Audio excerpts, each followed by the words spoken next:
KC, the last division leader, and then the two wild card teams, the Titans and the Bills right now. So that game is the one we have all been waiting a couple of weeks to see. Willie McGinnis and LaDainian Tomlinson. I'm talking about the Steelers and the Patriots, of course. What was your takeaway after watching that game, LT?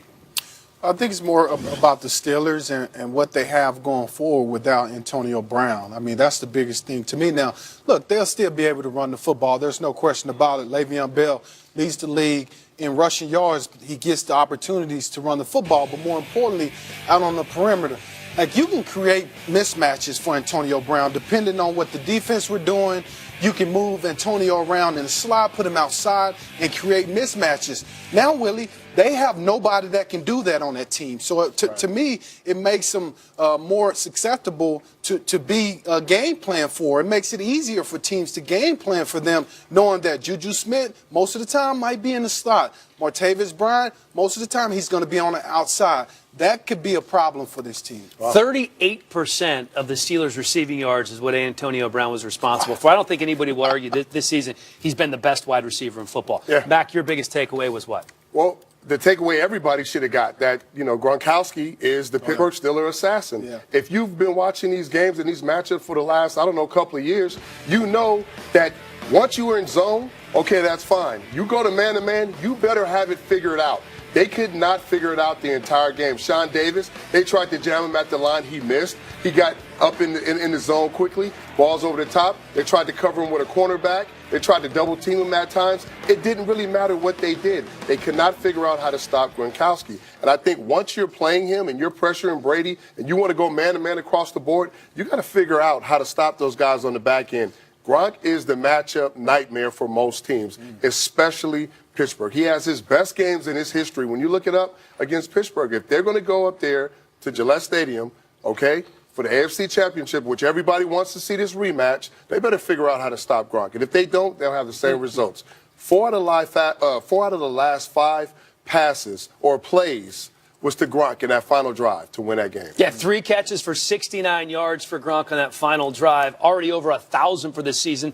He was out for a game, and he still has 2 games to go, and as a tight end to already be over 1,000, that is absolutely spectacular. Figure it out.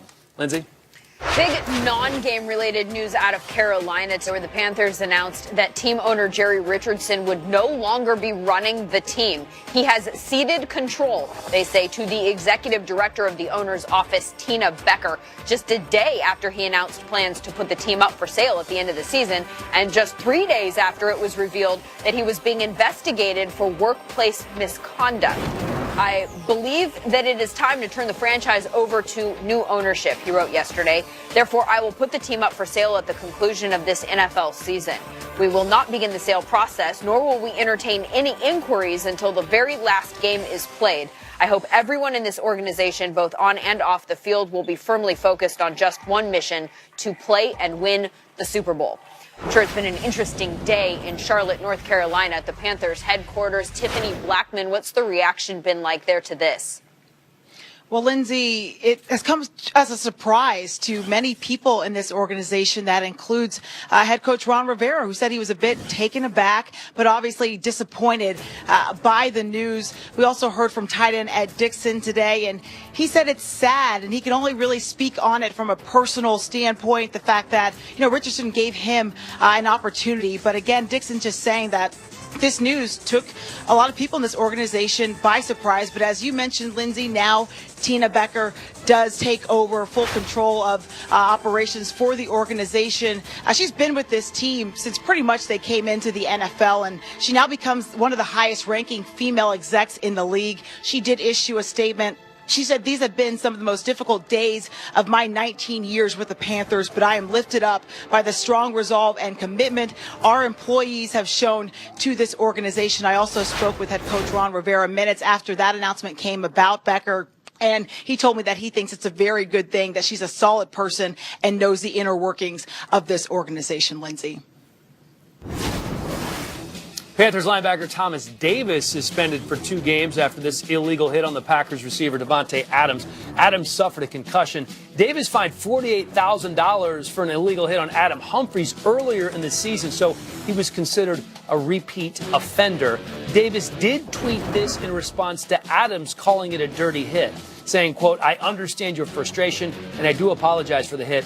In no way was I trying to hurt you. My first instinct was to turn and make a block. In all sincerity, I do apologize. I truly respect you as a player, and I made a mistake." Back now with Ian Rappaport. The 2-game suspension keeps Davis on the shelf for the remainder of the regular season. Is he planning on appealing? He is planning on appealing, Dan, and the way this works is the appeals hearing is likely going to be tomorrow, and then the NFL, or actually the NFLPA appeals officer jointly appointed will have an opinion or ruling either tomorrow night or Wednesday morning. Either way, it's going to be before the Carolina Panthers get on the field Wednesday for the all-important first practice of the week. But you mentioned the repeat offender status. That did factor in to his 2-game suspension. John Runyon, the NFL executive in charge of all of this, told Davis in a letter about the escalation of discipline. In other words, he is a repeat offender, and this was a flagrant offense. The specific reason for the suspension is unnecessary conduct to the defenseless player's head and neck area. And yes, it could land Thomas Davis on the sidelines for the rest of the regular season. Panthers fighting for a playoff spot, so are the Cowboys, who hosted the Raiders yesterday in a memorable primetime matchup. The two teams knotted up 17, all Cowboys driving to take the lead, need 1 yard to keep it going, but did they get it? Gene Sterator's initial judgment, yes, so he pulls out an index card to illustrate why.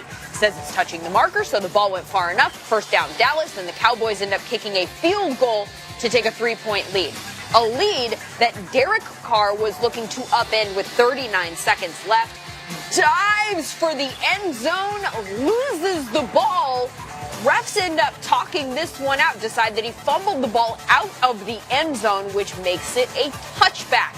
So the Raiders' drive is over. Cowboys get the ball. They also get the win. And to say the Raiders were frustrated by the way it all played out, that might be an understatement. I don't know that I've ever seen that one. It seems like that's the method they use to decide. One of my concerns was it looked like the stick was kind of on an angle, and I thought that was working against us, but eventually they straightened it out and they broke the card out, and we made it by the thickness of the card. I don't want to get fined. I'm not happy with the way things were done. Never seen error like that and it somehow turn into a first down. The error between the ball and the stick, that's sure short, okay, goes the other way, period. David Carr. I'm with you, Jack. I'm with you, bro. Deep breath. The floor is yours. I feel like I had to kind of take a breath. You're right, Lindsay, after watching that, because, man, I love Gene Steratore. Like, as a player and a quarterback, there's some guys that are just relational. Like, you can go up and you can talk to him during the game. He's fantastic. He has a great personality, very interactive with the players. But that's kind of the worst guy to have in this situation, because this means a lot to a lot of people. This first down was huge. If the Raiders get the ball right there, they go down and they possibly win the football game. And the Raiders fans and players have had some issues with NFL officiating in the past. You don't have to look that far back. And to have the smirk that Gene had right here while he's basically ripping the Raiders' hearts out while Jason Witten pats him on the butt.